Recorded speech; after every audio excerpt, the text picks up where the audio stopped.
Bueno, habíamos visto nosotros la condición necesaria por el método clásico y el método de Lagrange, ¿sí? Ahora vamos a ver la equivalencia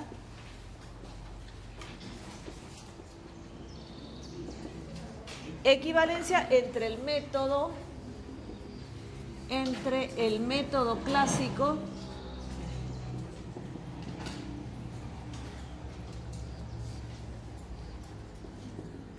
y el método de Lagrange.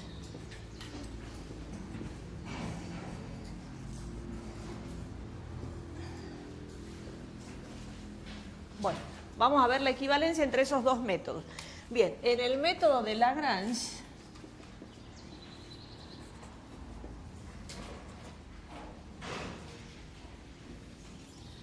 vamos a poner acá la condición necesaria del método de Lagrange y aquí al lado vamos a poner la condición necesaria del método clásico. Bueno, entonces, ¿cuál era la condición necesaria del método de Lagrange? La condición necesaria, ¿se acuerdan que armábamos la función de Lagrange y decíamos la derivada de L, que era la función de Lagrange, respecto de X igual a 0. La derivada de L respecto de Y igual a 0. Y el vínculo G de XY igual a 0. Bueno, esa era la condición necesaria del método de Lagrange, donde teníamos tres ecuaciones con tres incógnitas. ¿Cuáles eran las incógnitas? En este caso, para esta función, X y lambda. Bueno, ahora escribamos en el método clásico la condición necesaria.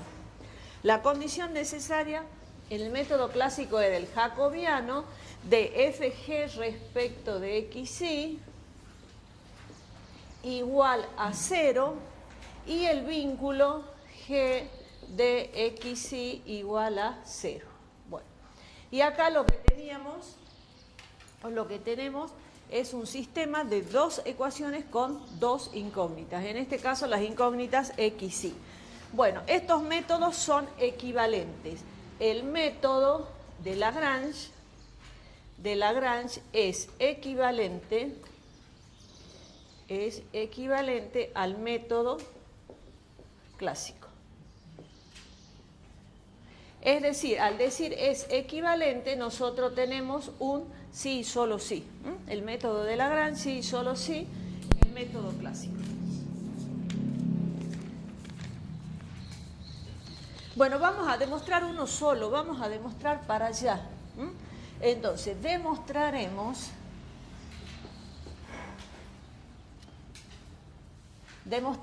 en este sentido, ¿sí? Vamos a demostrar en ese sentido. Es decir, que vamos a demostrar que del método clásico llegamos al método de Lagrange.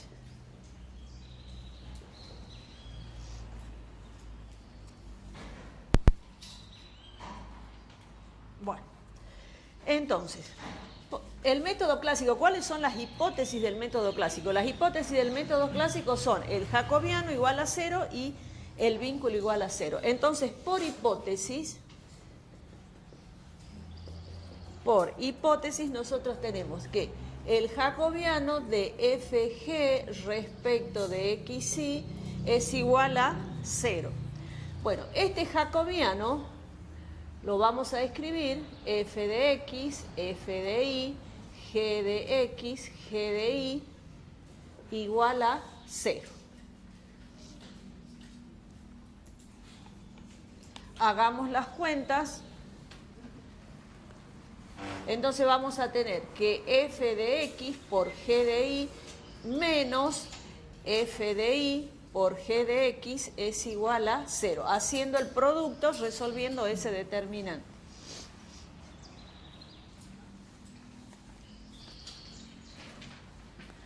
Bueno, acomodando un poco esto va a quedar f de x, g de y igual a f de y por g de x.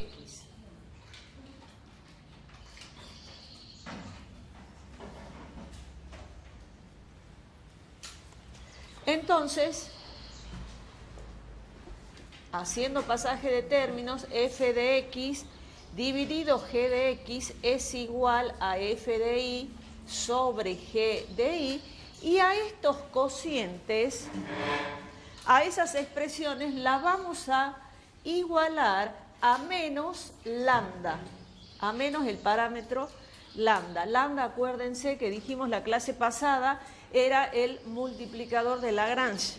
Bueno, vamos a igualar estas dos expresiones a menos lambda. Bueno, entonces ahora vamos a considerar las siguientes igualdades. Vamos a considerar esta expresión y la vamos a igualar a esta, ¿sí? Entonces vamos a tener que f de x es igual a menos lambda por g de x. Uy, los perros. Tienen toda la unza vacía y aquí.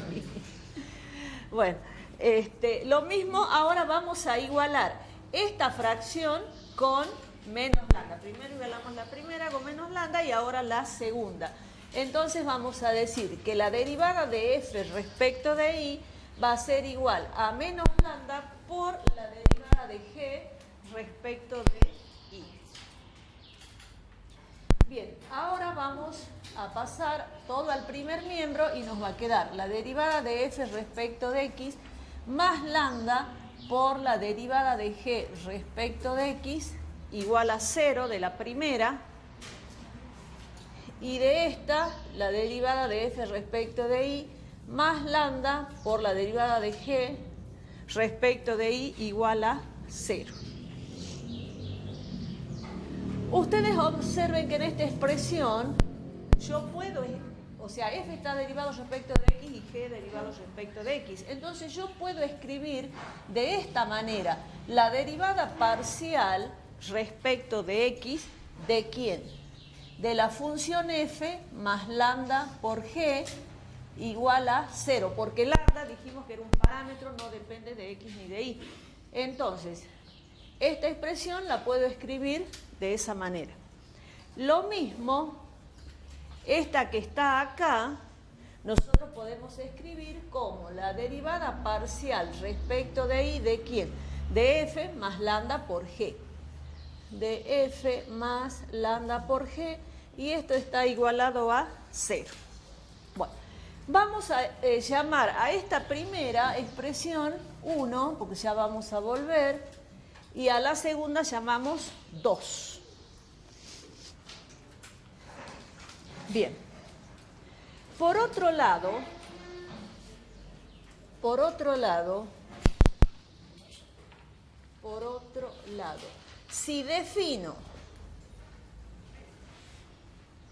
si nosotros definimos L de xy, que ya sabemos que con L mayúscula estamos nombrando a la función de Lagrange, L de xy igual a f de xy más lambda por g de xy. Si nosotros definimos eso, la expresión 1, la expresión que hemos llamado 1 es, a ver, observemos. Fíjense, yo defino la función de Lagrange L de esta manera. Entonces veamos la relación entre esto y lo que está acá. La derivada respecto de x, ¿de quién? De f más lambda por g, de f más lambda por g, ¿no es cierto? Entonces, la expresión 1, ¿qué va a ser esto que está anotado acá? La derivada de L, que es función de xy, respecto de x igual a 0. ¿Están de acuerdo?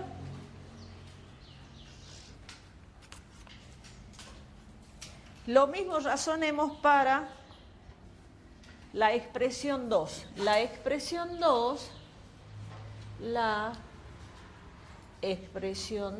a ver, díganme ustedes, ¿qué vendría a ser la expresión 2? La expresión 2 es, ¿qué cosa? La derivada de esta función L, pero respecto de y. Entonces va a ser la derivada de la función L, que sabemos que es función de xy, respecto de y, y eso está igualado a 0. Bien. Y además, ¿qué sabemos? Y además, sabemos que el vínculo g de xy es igual a 0. Esto por hipótesis. ¿Se acuerdan que habíamos partido del método clásico? ¿Cuál es la condición necesaria del método clásico? Acá está. El jacobiano igual a 0 y el vínculo igual a 0. Entonces, el jacobiano igual a 0 ya lo hemos utilizado para trabajar con esta parte. Entonces, nos está quedando todavía el vínculo igual a 0 como hipótesis. Entonces, además de esto, tenemos el vínculo igual a 0. Estas tres condiciones,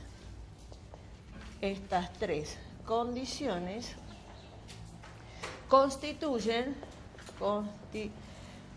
¿qué cosa? La condición necesaria del método de Lagrange. Entonces, si quieren, la ponemos junta y decimos la derivada de L respecto de x igual a 0, la derivada de L respecto de y igual a 0 y el vínculo igual a 0. Y ahí que vamos a decir, según queda demostrado, ¿sí?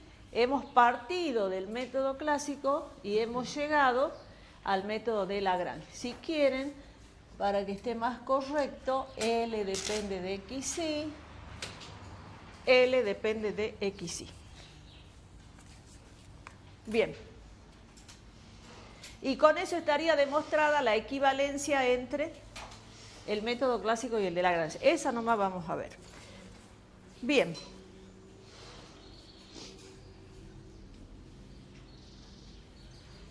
Ahora vamos a ver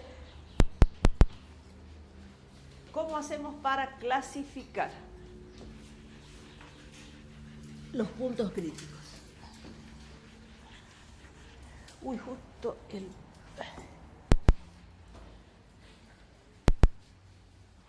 Vamos.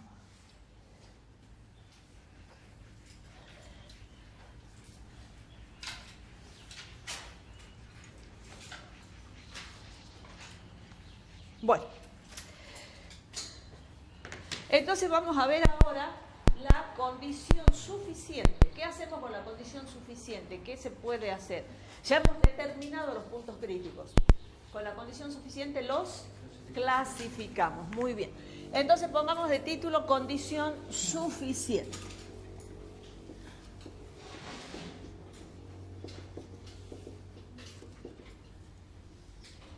Condición suficiente.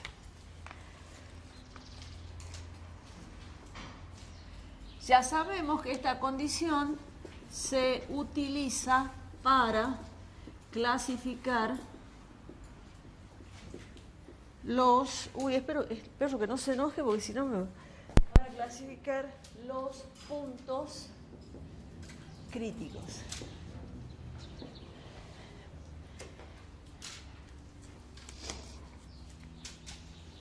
Bueno. Les explico, ya les hago una redacción. Nosotros en extremos libres, nosotros clasificamos o estudiamos el signo de la matriz en un entorno de todo el dominio. Acá lo que vamos a hacer es ver qué sucede a lo largo de la curva, que es el vínculo g de x igual a 0. O sea, ahí vamos a estudiar. ¿Entienden? Bueno, a ver, les dicto para que les quede escrito. Anoten rapidito. En extremos libres, estudiamos el signo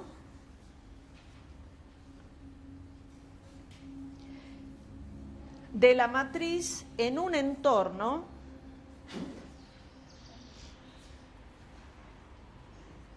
incluido en el dominio. Eso sí lo tienen claro, ¿no? Porque ya vimos extremos libres. Entonces, en extremos libres estudiamos el signo de la matriz en un entorno incluido en el dominio. En cambio, en extremos ligados, debo estudiar el signo a lo largo de la curva o vínculo. A lo largo de la curva o vínculo G de xy igual a 0. Entonces debo estudiar el signo a lo largo de G de xy igual a 0. O sea, estudio el diferencial del vínculo igual a 0.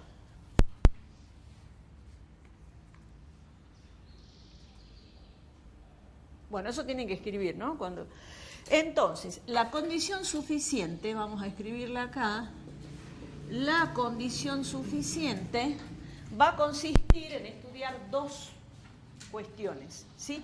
La primera es estudiar la matriz hessiana HL en el X crítico. La matriz hessiana, ¿por qué le pongo sub L? Porque estamos trabajando con el método de Lagrange, ¿no? Entonces la matriz hessiana va a ser H sub L en el punto crítico. Entonces acá, si quieren aclarar, se analiza la matriz hessiana. La matriz hessiana. ¿Y qué otra cosa tenemos que analizar? Lo que acabamos de escribir o de decir, que el diferencial del vínculo es igual a 0.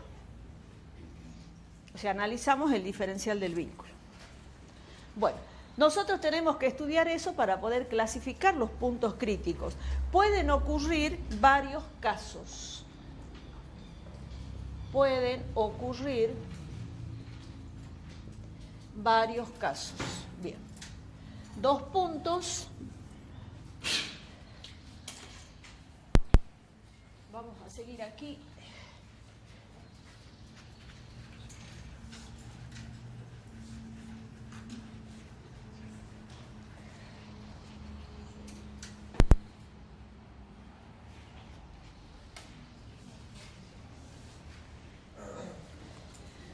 Bien. Entonces sigo acá. Bien, vamos a poner A.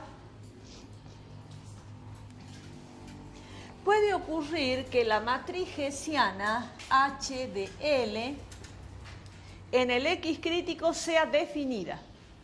Sea definida. Bueno, ustedes saben que ahí puede ser definida positiva o puede ser definida negativa. Entonces abramos una llavecita para considerar esos dos casos. Entonces, si Q de U es mayor que 0 para todo U no nulo, ¿sí? Y recuerden que también que decíamos que el incremento de la función f en el X crítico es, en este caso, mayor que 0 para todo X perteneciente al entorno reducido del X crítico. Entonces, ¿qué decíamos? Que en este caso, si ocurría eso, bueno, H es definida positiva. ¿Qué otra cosa podía pasar? O sea, ya decimos que H es definida positiva, ya hemos clasificado y agregamos lo demás. Si Q de U es menor que 0, para todo U distinto de 0, además el incremento de la función en el X crítico es menor que 0 para todo X perteneciente al entorno reducido del X crítico. Entonces, ¿qué decíamos? Que entonces, que en el X crítico es un punto extremo. X crítico es punto extremo, ¿no? En el caso de arriba, al ser definida positiva, que sería un mínimo, ¿no es cierto? Y en este caso, al ser menor que 0, o sea, definida negativa, menor que 0, tendríamos un máximo, pero en definitiva tenemos un extremo. Bien. Y el otro caso, acá no hace falta, aclaremos eso, aquí no hace falta trabajar con, observen, ¿qué dice la condición suficiente? La condición suficiente dice que debemos analizar el signo de H y el diferencial del vínculo. Pero resulta que al ser H definida, ya sea definida positiva o negativa, nosotros con lo que ya sabemos, con los conceptos que tenemos, podemos asegurar que es un extremo. ¿Hace falta en el caso A analizar el diferencial del vínculo? No, no nos hace falta porque ya sabemos que es un extremo. Entonces escribamos, aquí no hace falta trabajar con el diferencial del vínculo igual a 0. ¿Se entiende hasta ahí, chicos? Hasta ahí es sencillo. Ustedes analizan H, escriben todo lo que sabemos escribir, que lo hacíamos en extremos libres, ¿sí? Y concluimos. No usamos el diferencial del vínculo. Ahora vamos al caso B. El caso B. Supongamos que resulta que la matriz hessiana H sub L es indefinida. Es indefinida.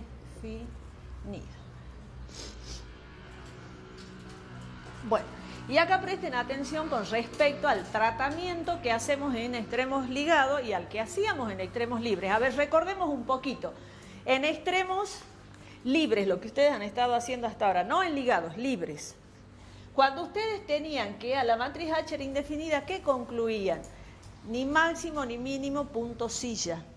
Eso en extremos libres. Cuando están en extremos ligados no se puede concluir.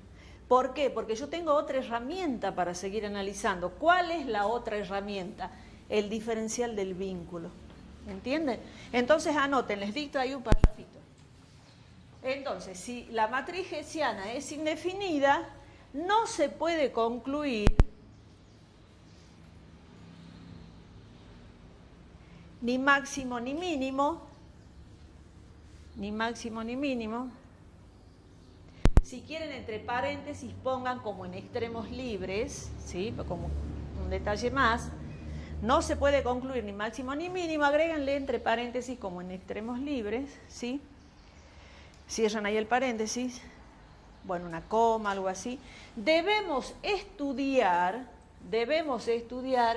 el diferencial del vínculo en el punto crítico igual a 0.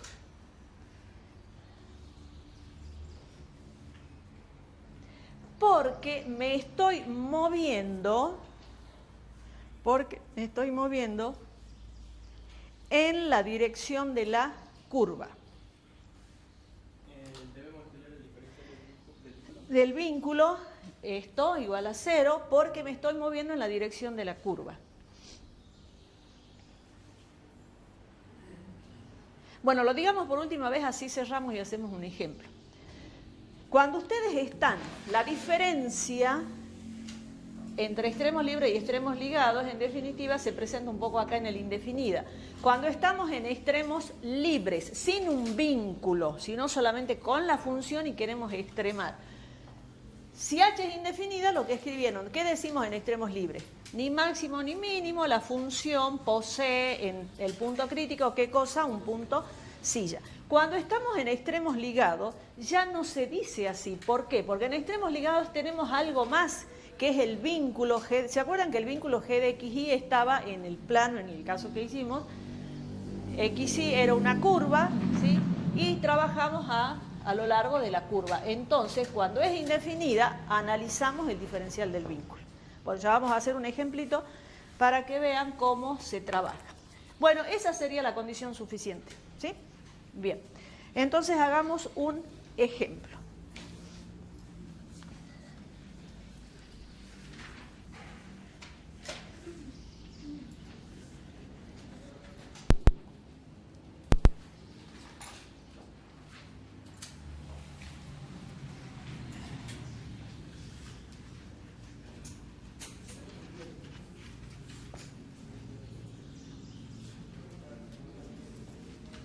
Bien.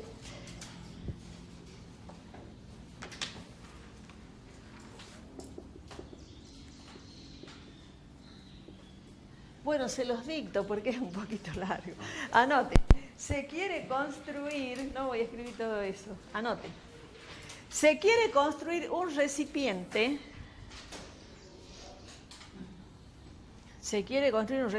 en forma de paralelepípedo.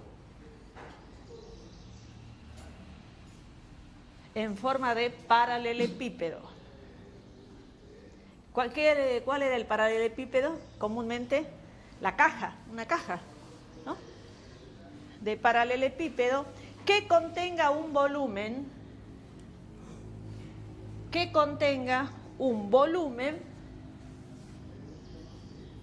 lo anoto acá, un volumen de 8 metros cúbicos, un volumen de 8 metros cúbicos, con tapa incluida, con tapa incluida,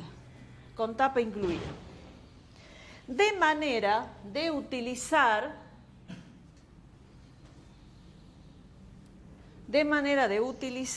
la menor cantidad de material.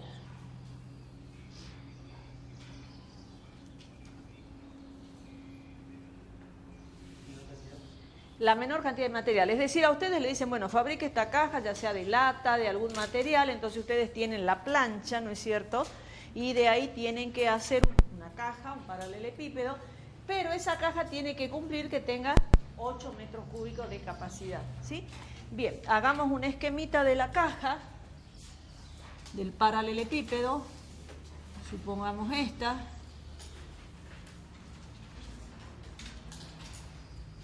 Ahí, ¿sí? Entonces, este X, esto Y, y esto va a ser Z, ¿sí? Bueno. En el método de Lagrange, ustedes tienen que reconocer, dado un problema, cuál es la función extremar y cuál es el vínculo. Es lo primero que hay que hacer. Entonces vamos a reconocer del enunciado cuál es la función a extremar. Función a extremar. Dos puntos, ahí la vamos a escribir. Y hay que reconocer también cuál es el vínculo para poder armar la función de Lagrange. Y hay que leer el enunciado, ¿sí? Entonces volvamos a leer el enunciado. Dice, se quiere construir un recipiente de forma de paralelepípedo que contenga un volumen de 8 metros cúbicos, de manera de utilizar la menor cantidad de material. O sea, la menor cantidad, ahí hay un mínimo, tengo que minimizar, ¿sí? ¿Y qué es lo que vamos a minimizar en definitiva? La superficie, porque fíjense que si yo despliego este paralelepípedo, bueno, supongamos algo así, porque decía con tapa, bueno, más o menos una cosa así, ¿no es cierto? Bien, entonces la función a extremar, ¿cuál va a ser? La superficie, ¿sí? Esta superficie tiene que ser mínima. Bueno, escribamos la ecuación de la superficie. La ecuación de la superficie va a ser una función que va a depender de las variables X y Z. Bueno, imaginemos la base y la tapa. Las dimensiones de la base y la tapa son X, Y, pero yo tengo dos, porque tengo la base y la tapa. Entonces tengo dos superficies, X por Y. Más, ahora tengo los laterales, este que está acá, XZ, y el que está para allá. Tengo dos. Entonces tengo 2, XZ, y más, y ahora tengo, ¿cuál me estaría faltando? Me estaría faltando la IZ, ¿sí? Que vendría a ser la tapa esta de acá y la que está atrás. Y tengo 2, más 2 y Z. Observen que me dijeron con la tapa incluida. Si me hubieran dicho que no tenía tapa, entonces ¿cuál tendría que haber sacado la XY? La XY tendría que haber puesto una solamente porque sería la base, sin la tapa. ¿Sí? Bueno. Bien, y ahora el vínculo. ¿Cuál creen ustedes que será el vínculo? ¿Qué más dice el enunciado? Ya hemos hablado de la superficie. Uy. Claro. A ver, esperen que silencio esto.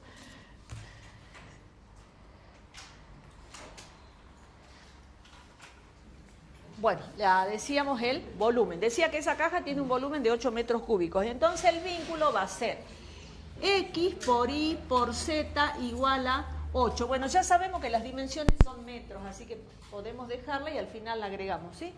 Bien, pero el vínculo siempre es una función que está igualada a 0. En definitiva, el vínculo sería G de X y Z igual a x por y por z menos 8 igual a 0. ¿Sí? Lo primero que tienen que hacer, chicos, cuando ustedes tienen un problema es identificar el vínculo, identificar la función extremar. Tratar de no confundirse, ¿no? Porque algunas veces los confunden y ponen al revés. Con esa información, ¿qué voy a hacer? Armo la función de Lagrange. La función de Lagrange L ahora va a depender de x y z. Va a ser igual a f de x y z, f de x y z más lambda por g de x y z. La clase pasada, recuerden que habíamos trabajado solamente con dos variables, x y. Bueno, ahora sí, tenemos una variable más. Bueno, armemos la función de Lagrange, ya tenemos toda la información. L de x y z igual. La función a extremar es 2xy más 2xz más 2yz más lambda por el vínculo que es x por y por z menos 8. Bueno, y ahora, ya teniendo eso, todo lo que sigue es como algebraico, es decir, hacer cuentas, la condición necesaria, las derivadas.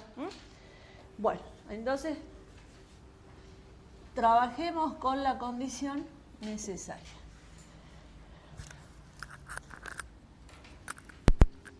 ¿Cómo era la condición necesaria? El gradiente de L en el punto X va a ser igual a 0 y el vínculo g de x igual a 0. El gradiente igual a 0 vector, ¿no? Y el vínculo 0 escalar. Bien, bueno, ayuden ustedes a derivar. La derivada de L respecto de X. A ver, vamos derivando entre todos, vamos mirando. Respecto de X, ¿qué me va a quedar? 2y más 2z, y acá sería más lambda y z, ¿no? Más lambda y por z igual a 0. Ahora vamos a calcular la derivada de L respecto de y. Vamos viendo. Sería 2x más 2z más lambda por xz igual a 0. Ahora hagamos la otra derivada. La derivada de L respecto de z va a ser, respecto de z, 2x más 2y más lambda xy igual a 0. ¿Y qué más nos queda? El vínculo, ¿sí? El vínculo es este que está acá. El vínculo es x por y por z menos 8 igual a 0. Bien, le pongo una llave porque es un sistema de ecuaciones. Ese es un sistema de ¿cuánto por cuánto? De 4 por 4. Es decir, esto que obtuve acá es un sistema de 4 ecuaciones con 4 incógnitas. ¿Cuáles son las las incógnitas? X y z y lambda. Muy bien. Cuando ustedes usen Maple para resolver los sistemas, Maple les va a dar el lambda como una variable más, es decir, les va a dar el valor de x, y, z, lambda, ¿sí? Los 4 directamente. Porque ustedes pueden tener varios puntos críticos y para cada punto crítico pueden tener un lambda distinto. El lambda puede ser distinto, puede ser igual. Es una incógnita en definitiva. Bien, la cuestión es que tenemos un sistema de 4 por 4 y hay que resolver. Bueno. Como les había dicho la clase pasada que era lo mejor, que lo que hacíamos generalmente, ustedes lo resuelven como quieran, pero lo que habíamos dicho era que despejábamos lambda de estas primeras y después trabajábamos con la última, ¿no? Bien, despejemos lambda, ¿cómo nos va a quedar? Esto pasa restando, sería menos 2, y podemos ponerlo así, más 2z, ¿sí? ¿Está bien? Dividido y z. dividido y z. De la segunda, lambda va a ser igual a menos, abramos paréntesis, 2x más 2z dividido xz. Y de la tercera, menos, y acá va a quedar 2x más 2y sobre xy. Bueno, a la primera le pongamos 1, a la otra 2 y a la otra 3.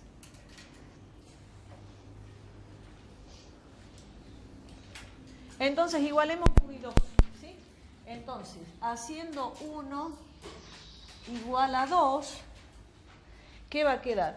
Menos 2y más 2z dividido y z igual a menos 2x más 2z dividido xz. Hay una cosa que no hemos dicho, pero que está como sobreentendido. Fíjense que nosotros acá hemos pasado tranquilamente el iz dividiendo el xz, y en ningún momento hemos dicho, bueno, que x, que y, que z sea distinto de 0. Pero por la naturaleza del problema, estamos viendo que x y z va a ser distinto de 0.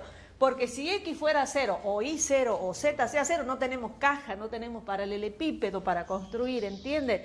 Entonces es como que queda sobreentendido, pero de todas maneras lo estamos aclarando, que las variables, la x, la y y la z son distintos de 0, ¿no?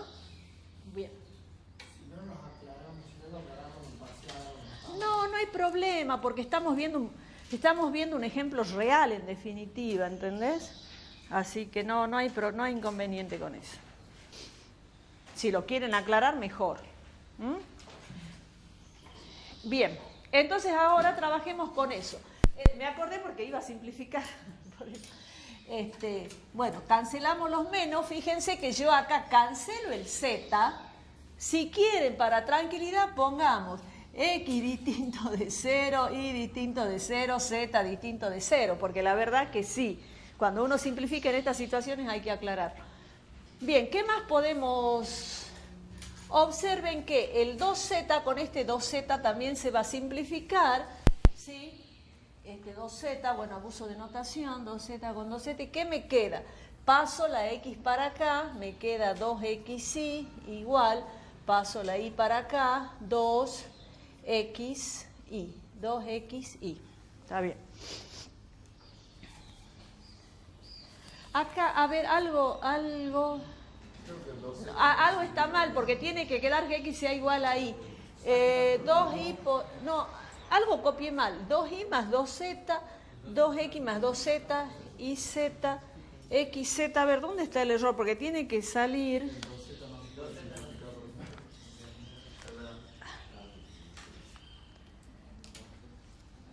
No, claro, no se simplifica. No se simplifica. Bueno, borremos acá. Bueno, entonces saquemos esto, ahí está. Ahora hagamos bien las cuentas. Yo tengo que llegar a una relación entre x y z. Muy bien, a ver, entonces veamos. Este x pasa para acá, ¿qué me va a quedar? 2ix más 2zx igual a 2xy más 2yz. Entonces, ahora sí, este se simplifica con este, ¿sí? Entonces me queda 2zx igual a 2yz. Se simplifica el 2 con el 2, el z con el z y me queda que x es igual a y. Si no, lo que me estaba dando eran infinitas soluciones, ¿no? Me estaba dando 2xz igual a 2xz para cualquier valor, verifica. Bien, entonces entre la 1 y 2 llegamos a que x es igual a y. Ahora podemos trabajar con la 2, 3 o la 1, 3, la que ustedes quieran. Entonces usemos 1 igual a 3.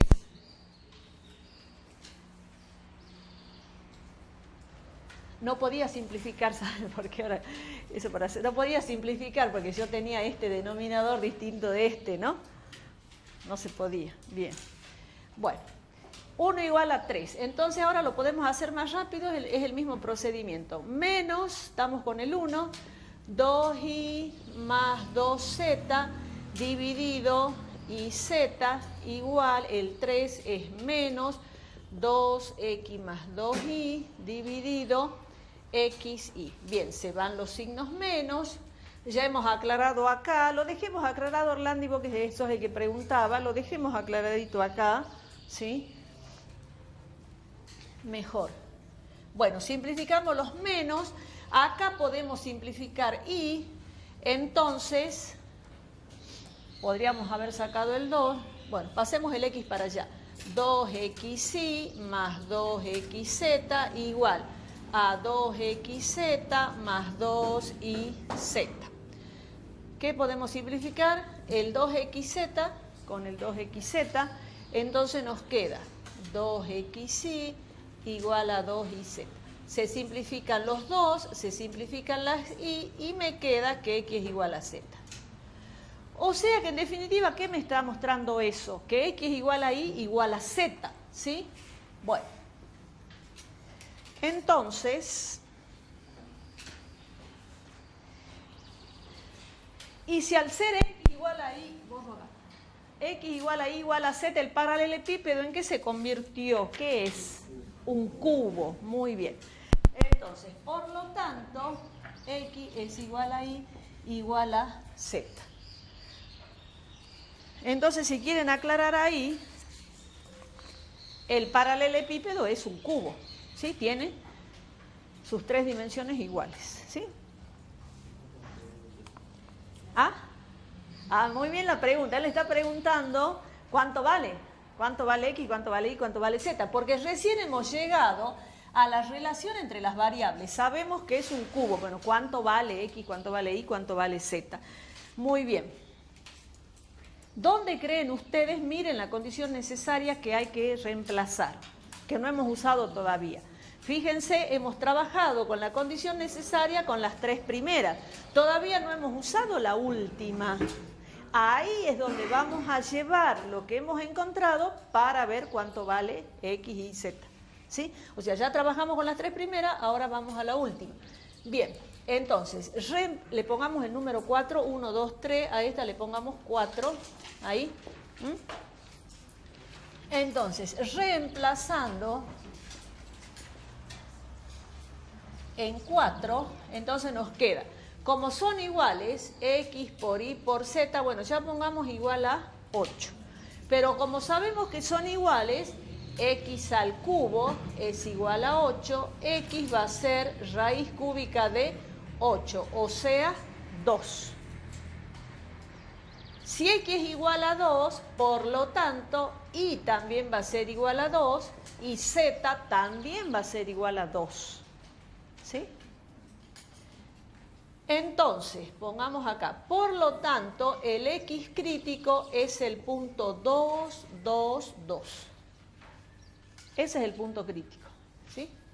O sea, para que yo ocupe la menor cantidad de material, acá, ¿sí? La menor cantidad de material, ese paralelepípedo tiene que ser un cubo. Y para este ejemplo las dimensiones son 2, 2 metros, 2 metros, 2 metros. ¿Sí? Bien. Y ahora, ¿qué nos faltaría calcular? Ya sabemos cuáles son las dimensiones. ¿Qué me pedían ahí en el problema? Que sea la superficie mínima. Entonces lo que está faltando calcular es la superficie. Entonces vamos a hacer ahora, calculamos la superficie. Calculamos la superficie. Bueno, la superficie era la función f evaluada en el x crítico, o sea, f evaluada en el punto 2, 2, 2. ¿Cuál era la función? La función, a ver, la anotemos acá arribita, era 2xy más 2xz más 2yz. Eso me daba la superficie con la tapa. Entonces sería 2, 2, 2 va a ser 2 por 2, 4 por 2, 8, ¿no es cierto? 8 más este también es 8 más 8 y esto es 24, ¿sí? Entonces la superficie en cuestión es igual a 24, y acá ponemos la dimensión. ¿Se acuerda que la habíamos dejado de lado para poder hacer cuentas? Pero la dimensión son metros, ¿no? Me hablaba de metros allá. Entonces, ¿qué es esto? La superficie son 24 metros cuadrados. Y está bien cuadrados porque tengo dos acá, XY, XZ y Z, entonces está bien que me dé la dimensión en metros cuadrados. Bien. Profe, Sí, ya te atiendo. que sea máximo o mínimo, no nos cambia nada en la resolución del problema. O sea, en la parte de Lagrange, digamos, de Lagrange no. No te va a cambiar. El tema, vos decís en la parte algebraica. En la parte de la función de Lagrange trabajo. No, después, ahora les iba a decir una cuestión de lo que viene ahora, lo que estaba por decir. En la naturaleza de los problemas, y ya voy a tu pregunta, en la naturaleza de los problemas, siempre dice, calcule la distancia máxima, la distancia mínima, o el volumen máximo, el volumen mínimo. Siempre les está diciendo tal cosa máximo, tal cosa mínimo. Entonces, en los problemas, ustedes lo que tienen que hacer es encontrar el punto crítico y calcular lo que les están pidiendo, en este caso la superficie.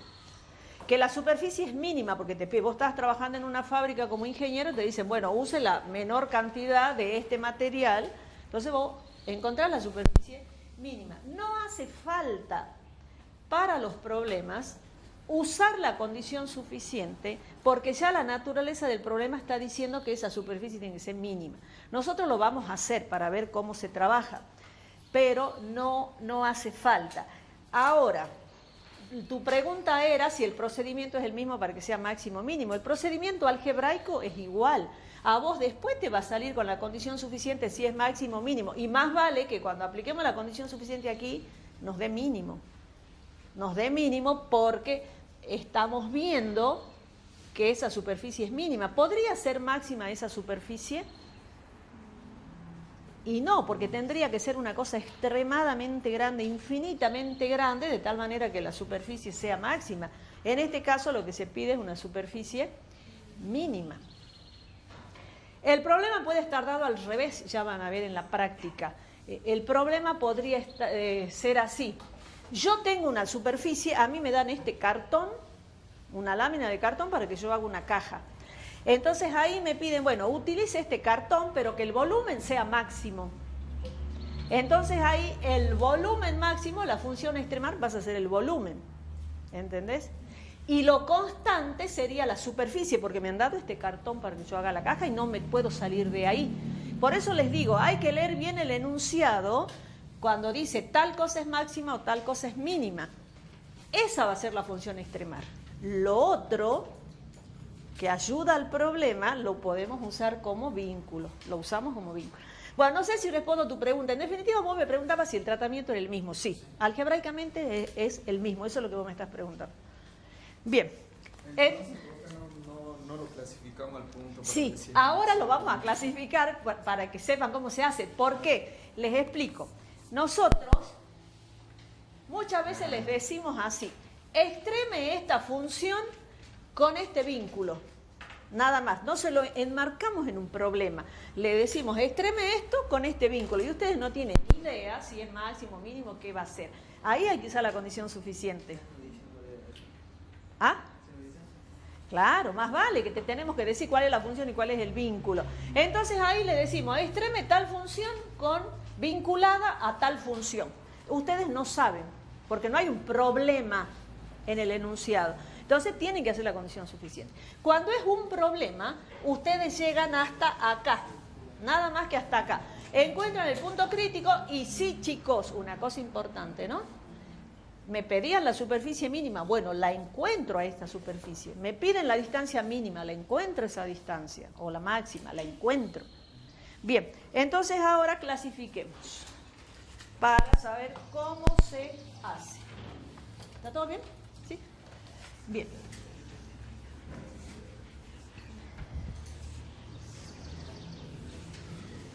Después otra cosa, van a ver en los problemitas de la práctica, que el vínculo, acá el vínculo era x por y por z igual a 8. Otras veces no está el vínculo tan clarito que ustedes en el enunciado lo van a sacar. No, ustedes tienen que ponerse a pensar y ahí ya piensan como si ya fueran ingenieros, a ver cómo me las arreglo para encontrar un vínculo con los datos que me han dado. ¿Entienden? Hay que ponerse a pensar. Bueno.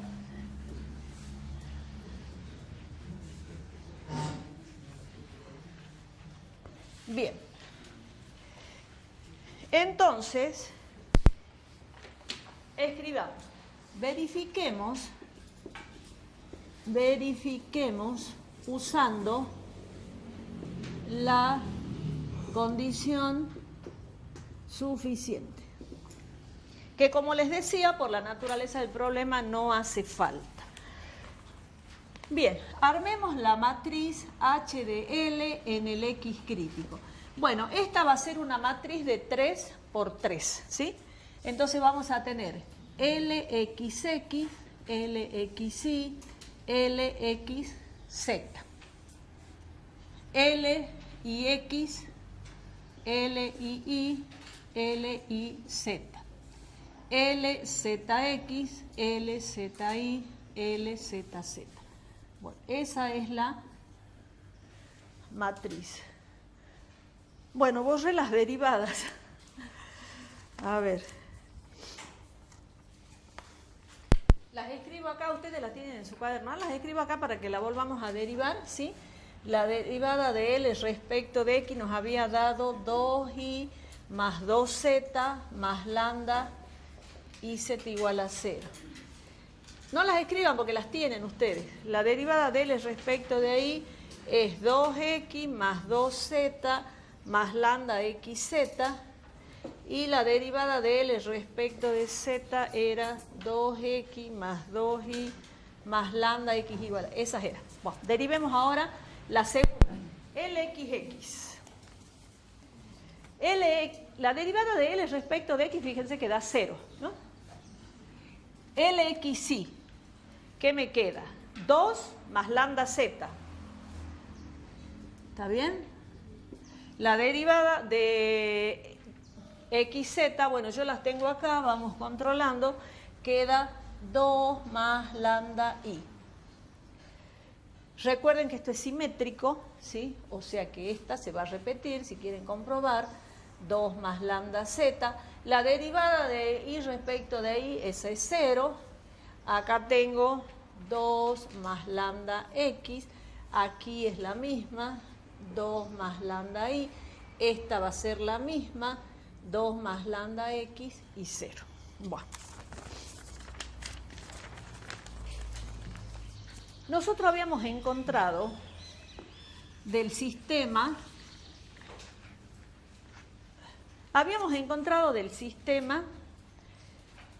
de 4×4, X y Z, 2, 2, 2. ¿Qué está faltando saber? ¿Cuánto vale lambda? Entonces, para saber cuánto vale lambda, usamos lo que habíamos despejado.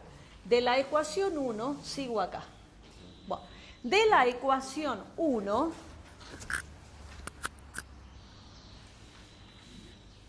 ¿cómo era la ecuación 1? Sigo aquí. La ecuación 1 era lambda igual a menos 2i más 2z sobre iz. Entonces tenemos menos. Pero nosotros dijimos que x, que y, que z era 2. O sea, 2 por 2, 4, más 4, 8 en el numerador y en el denominador 4. O sea que es menos 2. ¿Sí? Entonces, lambda es igual a menos 2. Y recuerden que el X crítico, lo anotemos, era 2, 2, 2. Entonces, ahí ya resolví en definitiva completamente el sistema. Tengo los 4 valores de las incógnitas. Bien, vamos entonces a la matriz hessiana en el punto 2, 2, 2. ¿Cómo va a quedar? 0. Lambda es menos 2 y este es 2. Me queda menos 4. Menos 4 más 2 me queda menos 2. Y si hacemos la cuenta con todos, van a ver que todos dan menos 2. Entonces, menos 2, menos 2, 0, menos 2, menos 2, menos 2, 0. Ahí está. Y bueno, clasifiquemos la matriz H. ¿Se acuerdan que eso decía la condición suficiente? Clasificar la matriz H. Bien. Pero nosotros podemos usar directamente H2 porque ya sabemos Sylvester. Entonces observen que si yo trabajo con H2 ya me va a decir bastante, es decir, ¿para qué voy a hacer H3 si H2 ya estoy viendo que va a ser indefinida? Miren, tengo 0, menos 2, 0. ¿Cuánto va a dar esto? 0 menos 2 por 2, 4. Menos 4. Y ustedes ya saben por Sylvester que si H2 es menor que 0, H es indefinida. Indefinida, bueno, por Sylvester, pongamos acá, por el criterio de Sylvester, H es indefinida.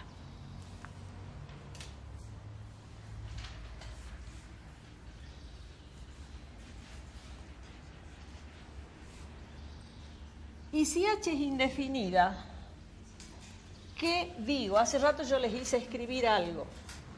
Si H es indefinida y estamos en extremos ligados, ¿puedo decir ni máximo ni mínimo punto silla? No. ¿Qué tengo que hacer?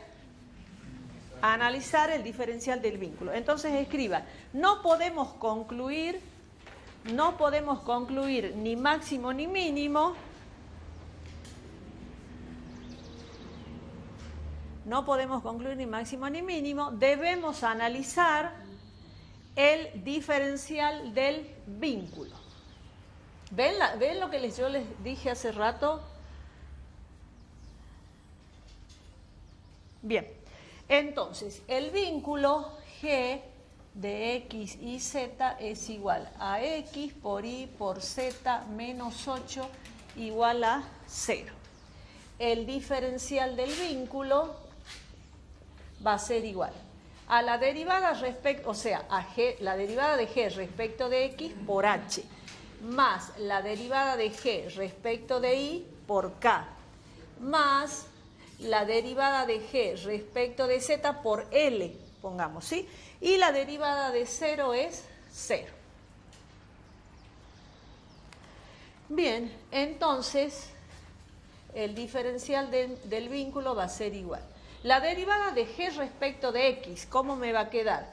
Y por Z por H, más la derivada de G respecto de Y, X por Z por K, más G de Z, X por Y por L igual a 0.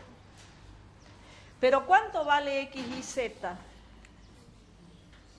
El punto crítico vale 2, 2, 2, 2.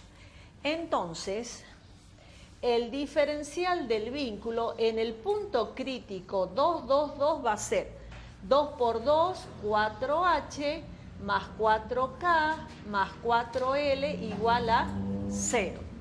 Saco factor común 4 y me queda H más K más L igual a 0. En este producto, como 4 es distinto de 0, ¿quién tiene que ser 0? El paréntesis, ¿no? H más K más L igual a 0. Entonces yo acá obtengo la relación entre los incrementos. Yo puedo despejar L y decir que va a ser igual a menos H más K. Llegué a esta parte, ¿sí?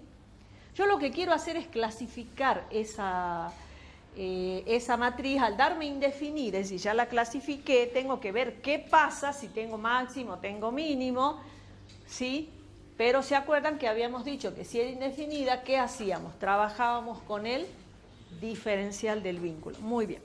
Bueno, otra cosa que se hace, siempre hacen esto primero, el diferencial del vínculo igual a 0. Otra cosa que tienen que hacer es la forma cuadrática. Entonces anotemos, dada H de L en el X crítico, construimos la forma cuadrática. ¿Se entiende, chicos? Analizan el diferencial del vínculo y arman la forma cuadrática, ¿sí? Entonces, la forma cuadrática Q de U va a ser igual a HKL por la matriz que es 0, menos 2, menos 2, menos 2, 0, menos 2, menos 2, menos 2, 0, por HKL. Ahí está la forma cuadrática. U por H por U traspuesta. Bien. Entonces, Q de U va a ser igual. Bueno, ya sabemos escribir esto, ¿no? A ver, ¿qué lugar vendría a ser? ¿O por qué lo multiplico? Menos 2 es menos 4. Pero este es el lugar HK. Entonces sería menos 4 HK. Este con este, ¿sí? Son igual. Este sería el lugar HL, ¿no es cierto? El 1, 3. Menos 2 va a ser menos 4 HL. Es decir, para no estar multiplicando las dos primeras y después al resultado multiplicar por la tercera. Y después, ¿qué me queda? Este con este. Menos 2 es menos 4 y acá ¿qué iría? KL, ¿no? KL. ¿Sí? Bien, esa es la forma cuadrática. ¿Y cómo sacamos nosotros que L es igual a menos H menos K, o si quieren pongamos así, menos H más K? Reemplacemos. ¿Qué estoy tratando de hacer? De llevar la forma cuadrática a una dimensión menos, porque estoy reemplazando el L por HK, ¿no? O sea, la matriz de 3 por 3 para estudiar una de 2 por 2. Bien, entonces reemplacemos. Q de U va a ser igual a menos 4HK. Menos 4HL. Pero L es esto. Entonces, este menos se me hace más y en vez de poner L, pongo H más K. Menos 4K. Y en vez de poner L, reemplazo. Menos, con este menos se me hace más y me queda H más K. Fíjense que ya la variable L la reemplacé, ya no está. Entonces, Q de U va a ser igual a menos 4HK. ¿Qué me va a quedar acá? Más 4, H por H, H cuadrado. Más 4HK. Más acá 4HK también. Y más acá 4K cuadrado. Bien, ahora simplifico. Puedo simplificar este 4HK positivo con este 4HK negativo. Entonces, sigo acá. La forma cuadrática Q de U va a ser igual. Saquemos el 4 factor común si quieren. No, lo dejemos ahí nomás. Entonces, ¿qué me va a quedar? Me queda 4H cuadrado más 4HK más 4K cuadrado. Queda eso. Bueno, esta forma cuadrática involucra las dos partes de la condición suficiente. Involucra que H de Ln de X crítico yo ya lo analicé y el diferencial del vínculo en X crítico es igual a 0. Esta forma cuadrática yo la saqué usando esas dos condiciones. ¿Sí? Entonces ahora construyamos la matriz asociada. La matriz asociada de esta va a ser H igual una matriz de 2 por 2. En la diagonal principal, fíjense, H cuadrado, el coeficiente es 4. Acá tengo K cuadrado, el coeficiente es 4. Y tengo que repartir este HK al 4, pero lo tengo que repartir en partes iguales para que sea simétrica, ¿no? Entonces sería 2 y 2. 2 más 2, 4, el HK. Bien, ahora volvamos a Sylvester. Por Sylvester, ¿cómo es el H2? El H2 es 4, 2, 2, 4, o sea, el determinante de la matriz H. 4 por 4 es 16, menos 2 por 2, 4, me queda 12. ¿Y 12 cómo es? Mayor que 0. ¿Cómo es el H1? Es 4, que es mayor que 0. ¿Qué decimos por Sylvester? Es definida positiva. Entonces decimos, H, la matriz H es definida positiva. La matriz H es definida positiva. Entonces, y acá escribimos lo mismo que escribíamos en extremos libres, ¿sí? Si si H es definida positiva, la forma cuadrática Q es mayor que 0 para todo 1 nulo, esto ya saben. ¿Qué más decíamos? Que el incremento de la función en el X crítico es mayor que 0 para todo X perteneciente al entorno reducido del X crítico. ¿Y qué podemos concluir? Que es un mínimo. Entonces decimos, por lo tanto, acá ¿qué nos faltó? Nos faltó decir, lo escribo chiquito, el signo de Q de U igual al signo del incremento. Es decir, acá hacen el mismo tratamiento que en extremos libres, poniendo todo eso. Bien, por lo tanto, ¿qué decimos? En el X crítico 2, 2, 2, la función posee un mínimo. Y está bien, es lógico que sea un mínimo. Sí, porque a mí me pedían que la superficie que yo tenía que usar para construir ese paralelepípedo sea mínima. Tenía que usar la mínima cantidad de material. Bien. Sí.